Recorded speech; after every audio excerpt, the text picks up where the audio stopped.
A couple of years ago, I was finishing my bachelor degree at Uppsala University in Sweden. I was lucky to get the chance to my last year do an exchange, and I was studying at the National University of Singapore.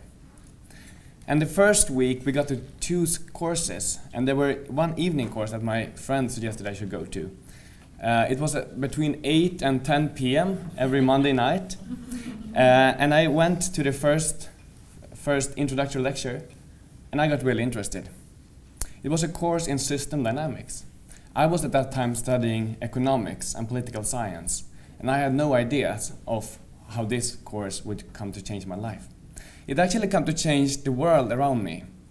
From having kind of a linear perspective from my economic studies, I started to understand that the world around us consists of systems.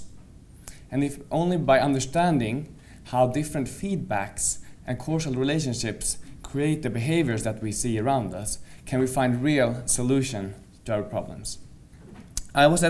Before I got there, I was very interested in, or passionate about, fighting inequality and poverty all around the world. But now I got to understand also not only the space dimension, that we today in our world have poor people side by side by rich people, but also the time perspective, that our way of living is not sustainable and risk the lives of future generations. And I read the book The Limits to Growth, which became a big aha for me. After that, I started to proceed on another way. I had a background in being engaged in Swedish youth organizations, and the year after this Singapore experience, I got to arrive at New York in what came to be the SDGs negotiations. So negotiating this new agenda for both people and planet. When I got there were two separate streams. We had the Millennium Development Goals before, which was focusing on hunger, poverty, etc., but did not really incorporate a systems perspective. And we had the SDGs, the idea of having sustainable development goals. And in one of the negotiations the G77 and China, which is a collection of more than 80 developing countries, poorer countries, came and said, we think that these two should be one. That we should not only talk about the post-MDG, but also we should talk about the Sustainable Development Goals, and these should be one stream. And this was all in line with my thinking at that time. And 2015 then became a very important year in human history. We agreed on these 17 Sustainable Development Goals. So we had goals for humanity, and it was one of the most inclusive UN processes that has ever been held. So I was also representing the Swedish government as the youth representative of Sweden, and I was, as part of the constituency for children and youth, allowed to have a voice to speak in the actual negotiations. And now I would like to talk to you about my current research, because I was lucky enough to be able to continue looking at the Sustainable Development Goals with the question, now that we have the goals, how do we create the strategies? And one insight I got that I think was quite much part of this inclusive engagement process was that we need many voices. So I will come to three conclusions about achieving the SDGs. And the first one is that we need to include a various of perspectives, of strategies. We need this kind of dialogues that Janet has been talking about. We need to include voices that are not always heard. And as part of this, at the Stockholm Resilience Center, we were partnering up with an organization working on the SDGs in sub-Saharan Africa. And we created dialogues on food and agriculture systems, and how food and agriculture can contribute to reaching the SDGs. We were looking at what in the current system needs to change. How would the change look like, and what future do we want? And in line with Lisa's comments here, we actually started with the visions. And I think this is very important, that we have goals but we also have to create a vision and a story of another society, and how does it look like? And we were separated in 4 different groups, and we heard very different perspectives on how to reach these SDGs from the general agenda I was used to hearing. One group named their pathway, the sustainability pathway to the SDGs, Ubuntu, which is a word of well-being. It's a word of having a bigger perspective on what prosperity means. Prosperity does not only mean economic achievements, but it also means health, education, and a community. Community was very important. And people saw a future of cooperatives. That was one of the focus groups.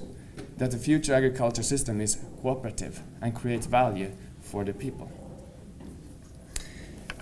So I think that we have to engage people in building on the SDGs. Because to be frank, we have very far to go. And we are not on the right trajectory. But to move to a better trajectory of reaching the SDGs, we need to include these voices and let them form another vision. It brings understanding and it brings facts to the debate. But it also brings values, because all these future visions are based on values.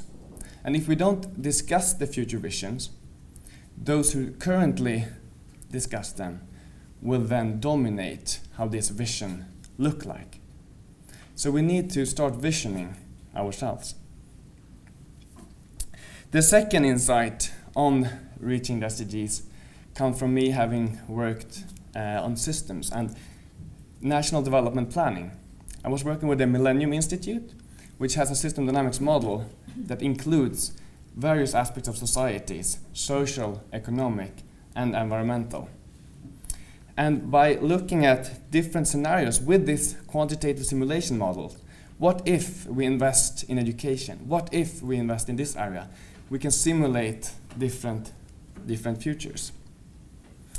So I was looking at an example of Tanzania, where investment in solar panels not only led to electricity access, but this electricity access also could enable students to study at night because they had access to lamps. It also enabled not using kerosene lighting at homes, which would then increase the life expectancy by improving health, and so on and so forth. And by these models, you can put things together and you can start to understand better. It does not mean that we would create a perfect system, but it means that we can understand systems better. And one example of this is this synergies. We can harvest synergies by understanding systems better. And if we want to improve education in a country, it's not only about investing in teachers, classrooms, and so on. It's also about infrastructure, having roads to the schools. It's also about electricity, having electricity access. And it's about health, so the students come to school, etc., etc. And I think these systems models is a very powerful tool for discussion, to bring in the discussions of how we can have an inclusive development towards the SDGs. But these virtuous cycles that we can create, reinforcing effect, by investing in education, by investing in electricity, by investing in health, they start reinforcing each other. But this virtuous cycle can also become a vicious cycle, which is what we sometimes see in today's wealthy societies. And I was invited, I'm now starting on my third insight here, I was invited to join a group building a new world model where we try to look at, will the SDGs be reached? If we look at the world today, based on knowledge we have, and we build a model that we can simulate the future of 7 world regions, how is the likely future? And one insight I got was I was involved in looking at the social goals, SDGs 1 to 7, on poverty, on nutrition, on health, quality education, gender, water, and access to electricity. And here I've plotted them against GDP per person. And what we found was that above a certain level of GDP, where you see the red dashes, increasing GDP does not bring much of development on these human needs goals. And the different colors represent different regions. And you can see that all regions have more or less the same pattern. The dark blue is the US, the green is other rich countries, the red is China, the yellow is India and the Indian Peninsula, and emerging economies, Africa, south of Sahara, and so on. So we saw these very clear patterns that above a certain level, GDP does not bring us more human needs satisfaction. And on a limited planet, we should maybe be careful about growing the economy even more. And what is also interesting is that at this level, it's also the same level that has been discussed in happiness economics, something called, and what that was mentioned before, the Easterlin paradox. Because there is a level, the paradox is that within the country, happiness tends to be bigger with higher income. But if a country grows over a certain threshold, it does not make a bigger economy does not make people happier.